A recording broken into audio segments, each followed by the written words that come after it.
We've begun to talk about the attacker method, meaning how they start and how they progress to gaining access to a system. It begins with reconnaissance or information gathering, followed by running a vulnerability scan against potential targets to see if there's anything vulnerable that might be worth exploiting to compromise a host or an entire network. And that's where penetration testing comes in, actually exploiting vulnerabilities that you know about. So this is considered an active form of testing. Now the reason it is because if you are actively exploiting a vulnerability in a production environment, there is a danger that you might actually make systems unavailable by crashing them. There are also dangers involved with things like coming across sensitive information that maybe you shouldn't see. Now that's why before you run a penetration test, because you're only going to do this legitimately, you are not going to do this without express written consent from system owners because you're crossing the line. So when you actually have a penetration testing engagement, you've been hired to do this, if that's part of your work, what happens is you're normally asked to sign a non-disclosure agreement or an NDA. The idea being that you are legally bound to not disclose any sensitive information you might discover during pen testing, like company trade secrets or tax history for a citizen of a country, anything along those lines.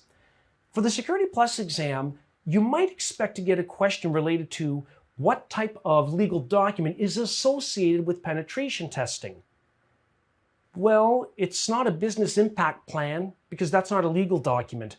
It's not a memorandum of understanding or that stuff. It's an NDA, a non-disclosure agreement. So bear that in mind for the exam. Now remember that we are actively exploiting vulnerabilities.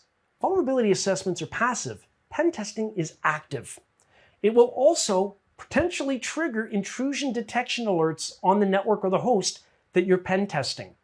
If it doesn't, well, that should go in your findings report, that there were no alarm bells that went off and there really should have been alarm bells that did go off very loudly. Now, when you conduct a penetration test, there are a couple of views you can do it from.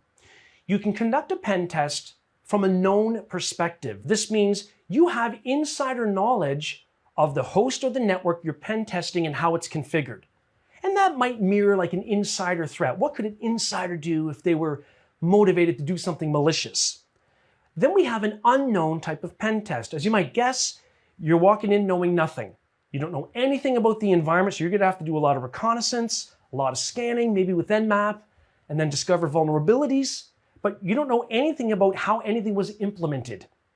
Now, one of the worst things that we can do is allow things like network implementation documentation or diagrams get out into unauthorized hands. If someone knows exactly how you configured something, they can focus their energy on breaking into that. So the less attackers know, the better. Now, if you are running a partially known pen test, it means what it says. You have some vague information about how things were implemented, maybe the fact that we're using Juniper Systems devices as opposed to Cisco. Another buzz term is bug bounty. The idea behind this one is that vendors know that their products are not 100% secure all the time because that's impossible for hardware and software. So instead, what they'll do is offer a bug bounty program. This means that they are offering an incentive, a financial incentive to security researchers that can discover zero-day vulnerabilities. We talked about 0 days already. This is when a vulnerability is discovered and it's not even yet known by the vendor of that product, the people that made it.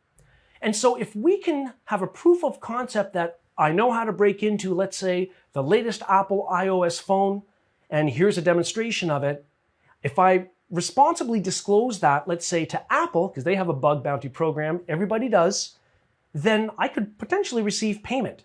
Now, it depends on the specific bug bounty program for that hardware or that software. Why don't we take a look at one for Google? Let's look at their vulnerability reward program. So here in my browser, I've searched for Google Vulnerability Reward Program. Let's follow the link. As I've mentioned before, this could be an interesting way to make a living if you're really good at security researching, you're interested in it, and you're keeping up to date with all the latest threats. So as we go down through here, it talks about the services that will be in scope. Okay, well, if we can somehow prove that we can own Own is the term, of course, that attackers will use once they've compromised a system. I've owned you, kind of what they would say. Anything in the google.com DNS domain is valid for this bug bounty program.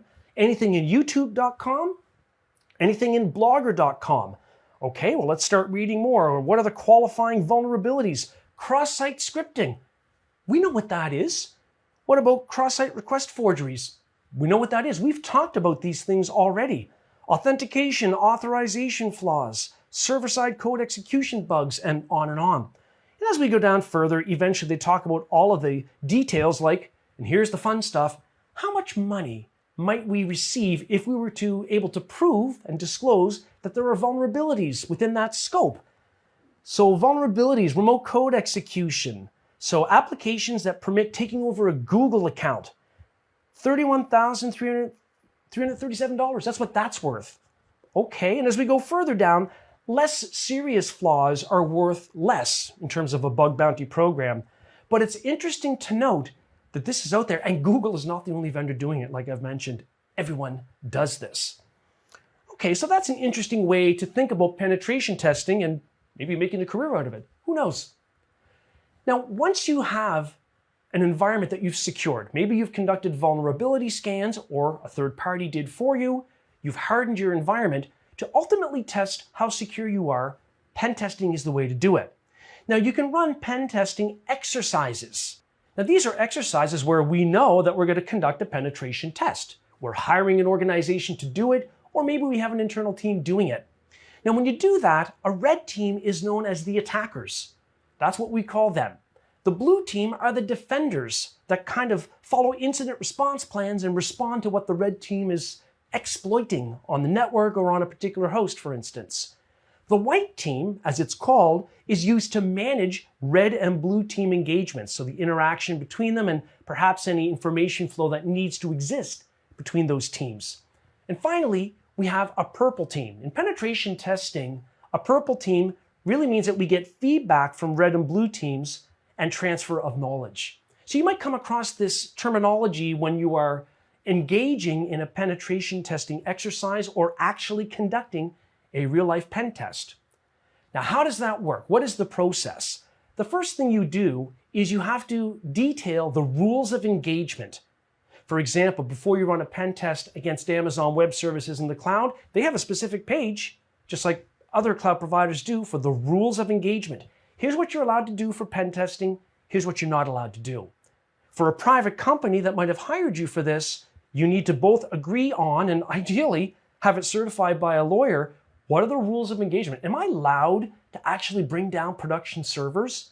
Maybe, maybe not. It will vary. Has to be agreed upon. Next, discovery enumeration, maybe using tools like Nmap, vulnerability identification, and then exploitation. That means running vulnerability scans and then pen tests to exploit what we've discovered. After that, you try to get privilege escalation. If you're running a pen test and you manage to break into a Linux box, well, maybe you only broke in with a regular user, limited permissions. Next, you normally try to get privilege escalation. Can I get in as root, for example, where I can do whatever I want on that system? And then install a backdoor so I have persistent access over the long term to get into that host and it's not discovered by the system owners. Because then we can use pivoting and lateral movement to start seeing what else we can get into on that network and maybe deeper inside networks. Next would be cleaning up. As a pen tester, you try to hide your tracks. You remove log entries related to your activity. And then at the end of the day, because it's a pen testing engagement, we would never do this from a malicious standpoint, we generate reports. We report on our findings and also include recommendations so the client knows what they should be doing to address what we were able to exploit. So we know that we started with reconnaissance to discover what's out there, vulnerability scans to see what's weak, and then exploiting it by doing a penetration test.